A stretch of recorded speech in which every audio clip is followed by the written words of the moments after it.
My si myslíme, že áno. Tohto roku sme zorganizovali 0. ročník festivalu Vlny v Oskarovom meste Sabinov pri Prešove. Festival sme uskutočnili z vlastných zdrojov za pomoci priateľov a blízkych.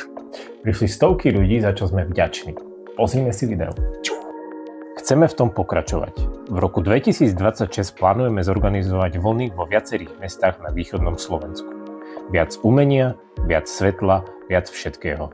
Chystáme nové inštalácie, umelecké diela prepájané s umelou inteligenciou, 3D projekcie, virtuálnu realitu a diskusie so zaujímavými hostiami. Ale aby to mohlo vzniknúť, potrebujeme vašu pomoc. Ak nás podporíte, nebude to len o nás. Bude to impuls, ktorý nám pomôže rozvoľniť ďalší priestor. Pomôžte nám zrealizovať Festival Vlny v roku 2026.